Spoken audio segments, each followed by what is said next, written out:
नमस्कार दोस्तों, मैं सुधाकर सिंह आप सभी लोगों का स्टडी विद सुधाकर चैनल में एससीए ऑनलाइन एजुकेशन प्लेटफॉर्म पर वेलकम करता हूं। आज जो मैं टॉपिक लेकर के आया हूं, हाल फिलहाल में ये बहुत तेजी से सुर्खियां बटोरने वाला टॉपिक है और तेजी से सोशल मीडिया और अन्य माध्यमों से चर्चा में बना हुआ है। चर्चा का प्रमुख कारण क्या है कि आपके 2019 से भारत से भागे हुए स्वामी नित्यानंद, जिन पर विभिन्न प्रकार के दुष्कर्म और बलात्कार से संबंधित आरोप लगे हुए हैं, उन्होंने यूनाइटेड स्टेट ऑफ कैलासा नाम के एक काल्पनिक देश की संरचना करके संयुक्त राष्ट्र संघ में एक मुद्दा उठाया है। उस मुद्दे को लेकर के काफी तेजी से सुर्खियां बटोर रहा है यह कैलासा। तो आइए जानते हैं कि ये कैलासा देश नित्यानंद का है क्या, इसकी वास्तविकता क्या है और हाल फिलहाल में संयुक्त राष्ट्र के कार्यक्रम में कैलासा के प्रतिनिधि ने जो हिस्सा लिया है उसका क्या प्रमुख कारण रहा और उसके पीछे सबसे बड़ी बात है कि संयुक्त राष्ट्र संघ ने अपना स्टैंड क्लियर किया है कि उस कैलासा को लेकर के, कैलासा के प्रतिनिधि को लेकर के, उनकी बातों को लेकर के अपनी बातों को स्पष्ट रूप से रखा है, जिसके बारे में हम विस्तार से चर्चा करेंगे। इसमें सोर्स के रूप में बीबीसी को सोर्स मैंने बनाया है, अन्य यूनाइटेड स्टेट्स की रिपोर्ट को और विभिन्न न्यूज चैनलों को माध्यम बनाते हुए मैंने आपके सामने ये बातें रखी हैं। तो चलिए शुरुआत करते हैं यूनाइटेड स्टेट्स ऑफ कैलासा पर। आप सभी लोगों को यह जानकारी है कि स्वामी नित्यानंद जो भारत में काफी ज्यादा पॉपुलर रहे, काफी ज्यादा बातचीत इनके द्वारा होती रही, स्वामी के रूप में या हिंदू धर्म के पुरोधा के रूप में जाने जाते रहे। इन पर एक आरोप लगाया गया कि 2010 में इन्होंने एक महिला के साथ अवैध संबंध स्थापित किया और अगर बात किया जाए तो दुष्कर्म के आरोप इन पर लगे। उन आरोपों के बाद 2019 में स्वामी नित्यानंद जी सजा होने के बाद जेल से रिहा होते हैं और जमानत पर रिहा होने के बाद 2019 से लापता हैं। लापता होने का मतलब है कि ये देश से बाहर जा चुके हैं और अब ये इनका कोई भी इनके विषय में जानकारी नहीं है, न सरकार इनके विषय में कुछ बता पा रही है। हाल फिलहाल में क्या सच है, क्या इनका एक प्रमुख देश चर्चा में बना हुआ है कैलासा। तो कैलासा के बारे में जानते हैं कि कितना सच कितना फसाना है। नित्यानंद का काल्पनिक देश कैलासा है क्या। तो दुष्कर्म का आरोपी भगोड़ा नित्यानंद और उसका काल्पनिक देश कैलासा चर्चा में बना हुआ है। इसकी वजह यह है कि संयुक्त राष्ट्र की एक सभा में कथित कैलासा की प्रतिनिधि पहुंच गईं। नित्यानंद 2019 में भारत से भाग गया था। उसने अपने देश कैलासा बनाने का दावा किया और कैलासा को लेकर उसने कई सारे दावे किए हैं। इसके अलावा कुछ दिनों से नित्यानंद लगातार चर्चा में बने हुए हैं। नित्यानंद पर 2019 में आरोप लगा, 2019 से वो भारत से भागे हुए हैं। भागकर उसने एक जमीन खरीदी और अपना एक देश घोषित कर दिया। उसने अपने देश का नाम कैलासा रखा, यूनाइटेड स्टेट्स ऑफ कैलासा। संयुक्त राष्ट्र की एक सभा में हाल फिलहाल विजय प्रिया नित्यानंद, जिनका नाम था, उन्होंने भाग लिया। उस महिला ने अपने आप को खुद को यूनाइटेड स्टेट्स ऑफ कैलासा की प्रतिनिधि बताया और दावा किया कि वो संयुक्त राष्ट्र में यूनाइटेड स्टेट्स ऑफ कैलासा की परमानेंट एम्बेसडर हैं। विजय प्रिया नित्यानंद संयुक्त राष्ट्र के इस कार्यक्रम में बोलती हैं कि यूनाइटेड स्टेट्स ऑफ कैलासा हिंदुओं का पहला संप्रभु देश है जिसकी स्थापना स्वामी नित्यानंद ने की है। विजय प्रिया ने नित्यानंद को हिंदुओं का सर्वोच्च गुरु बताया और आरोप लगाया कि उसे भारत के द्वारा या भारत की सरकार के द्वारा और सताया जा रहा है, उससे प्रताड़ित किया जा रहा है।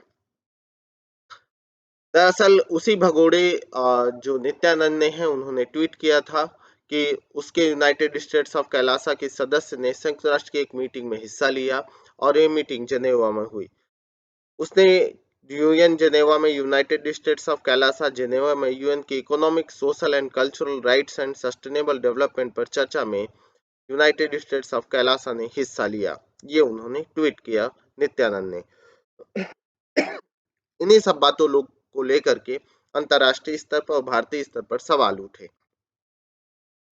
आप जानते हैं कि काल्पनिक देश कैलासा पर क्या संयुक्त राष्ट्र संघ का स्टैंड रहा और ये जो पिक्चर दिखाई दे रही है उनकी प्रतिनिधि जो बनी हुई है, उन प्रतिनिधि का है जिन्होंने यार कहा है कि वो उस काल्पनिक देश की प्रतिनिधि हैं। ठीक है, तो ये भी आप ध्यान रखिएगा। काल्पनिक देश की प्रतिनिधि के रूप में विजय प्रिया नित्यानंद। संयुक्त राष्ट्र संघ ने यह कहा कि विजय प्रिया नित्यानंद ने संयुक्त राष्ट्र संघ के 22 फरवरी और 24 फरवरी 2 कार्यक्रमों में हिस्सा लिया है। 22 फरवरी 2023 को committee on election elimination of discrimination against women के तहत चर्चा हुई, जिसमें यह भागीदारी किया गया कि यह पहला कार्यक्रम रहा कि महिलाओं को निर्णायक पदों पर भागीदारी से संबंधित क्या प्रावधान किए जाने चाहिए, क्या होना चाहिए। इस पर आपकी नित्यानंद की प्रतिनिधि ने हिस्सा लिया। दूसरा 24 फरवरी को यूनाइटेड स्टेट्स ऑफ कैलासा के प्रतिनिधि ने हिस्सा लिया और दूसरी जो मीटिंग थी या बैठक थी उसमें विकास की दिशा पर चर्चा हो रही थी। संयुक्त राष्ट्र संघ ने अपनी रिपोर्ट में यह बताया कि आपके प्रतिनिधि के रूप में कोई भी हिस्सा ले सकता है, इसमें शामिल हो सकता है। बीबीसी के हवाले से यूएस के प्रतिनिधि ने फरवरी में जिनेवा में संयुक्त राष्ट्र के 2 कार्यक्रमों को अटेंड किया था। यूएस के यानी यूनाइटेड स्टेट्स ऑफ कैलासा के प्रतिनिधि के विचारों को अंतिम रिपोर्ट में शामिल नहीं किया जाएगा, क्योंकि जिस विषय पर बैठक हो रही थी उसके अनुसार उनके विचार अप्रासंगिक थे। यह संयुक्त राष्ट्र संघ ने हाल फिलहाल में उद्घोषणा की है। जिनेवा में हुए उसके 2 कार्यक्रमों में एक भगोड़े भारतीय गुरु के काल्पनिक देश के प्रतिनिधि की बातों को नजरअंदाज करेगा। यानी यह संयुक्त राष्ट्र संघ ने उद्घोषणा की है कि जो भी बातें उन्होंने की हैं उसे अब नजरअंदाज किया जाएगा। नित्यानंद की अगर बात करें तो भारत में नित्यानंद पर बलात्कार और यौन हिंसा के आरोप हैं। अपने ऊपर लगे आरोपों का हालांकि उन्होंने खंडन किया है। 2019 में यूनाइटेड स्टेट्स ऑफ कैलासा नामक एक काल्पनिक देश की स्थापना नित्यानंद ने की। संयुक्त राष्ट्र के 2 कार्यक्रमों में इस काल्पनिक देश के प्रतिनिधि का भाषण भारत में सुर्खियां बटोर रहा है। वर्तमान में भारत सरकार इस विषय पर शांत है। बीबीसी की जानकारी के अनुसार यूनाइटेड स्टेट्स ऑफ कैलासा के प्रतिनिधि ने जिनेवा में फरवरी में 2 कार्यक्रमों को अटेंड किया, जिसमें एक महिलाओं से संबंधित था, दूसरा आपका विकास की दिशा पर निर्धारित था।